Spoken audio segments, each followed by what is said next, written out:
ಅದು ದೇವ್ರಿಗೋಸ್ಕರನೇ ಲೋಕದ ವಿಷಯಗಳನ್ನೆಲ್ಲ ತ್ಯಜಿಸದೆ ದೇವರನ್ನೇ ತ್ಯಜಿಸುವುದವರು ಅವರೆಂದಿಗೂ ಆಶೀರ್ವಾದವಾಗಿ ಕಾಣಲ್ಪಡುವುದೇ ಇಲ್ಲ. ಅದು ಲೋಕದ ರೀತಿಯಲ್ಲಿ ಆಶೀರ್ವಾದವಾಗಿರ್ಬೋದೇ ಹೊರತು ಪರಲೋಕದ ರೀತಿಯಲ್ಲಿ ಅವ್ರಿಗೆ ಯಾವುದೇ ಆಶೀರ್ವಾದ ಇರಲ್ಲ. ಆಮೇಲೆ ಹಾಲಲ್ಲಿ ಬಡಲಾದರೂ ಮತ್ತು ಶ್ರೀಮಂತ ವ್ಯಕ್ತಿಯವರ ಜೀವಿತದಲ್ಲಿ ಅದೇ ನಡೆಯುವಂಥದ್ದು.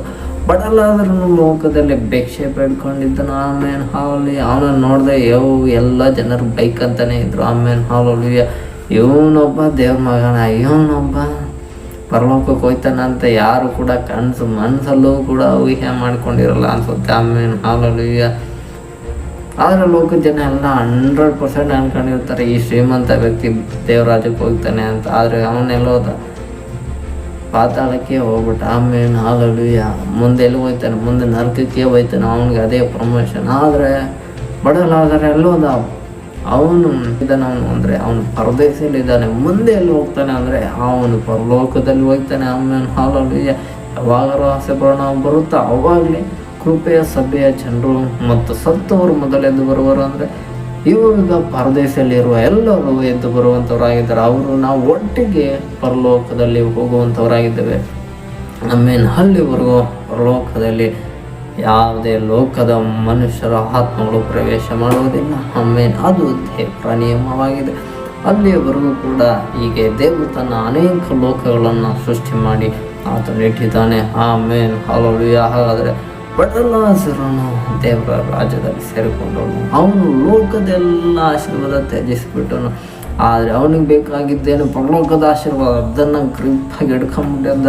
ಓ ಯೇಸುವೆ, ನೀನೇ ನನ್ನ ಆತ್ಮದ ರಕ್ಷಕನು, ನೀನು ನನಗೆ ರಕ್ಷಣೆ ಕೊಟ್ಟಿದ್ದಕ್ಕೆ ಸ್ತೋತ್ರ ಎಂಬುದಾಗಿ ಅವನು ಭಿಕ್ಷೆ ಬೇಡುವಾಗಲೂ ಕೂಡ ಸ್ತೋತ್ರ ಹೇಳ್ದವನು. ಆಮೇಲೆ ಹಾಲೆಲೂಯಾ. ನೀವು ಕೂಡ ನಿಮ್ಮ ಜೀವಿತದಲ್ಲಿ ಯಾವ ಪರಿಸ್ಥಿತಿಯಲ್ಲಿದ್ದರೂ ಸರಿ, ಎಂಥ ಉದ್ಯೋಗ ಮಾಡ್ತಿದ್ರು ಸರಿ, ಅಂಥದ್ರಲ್ಲಿ ದೇವರಿಗೆ ಸ್ತೋತ್ರವನ್ನು ಹೇಳುವಂಥವನು ನೀನಾಗಿರು.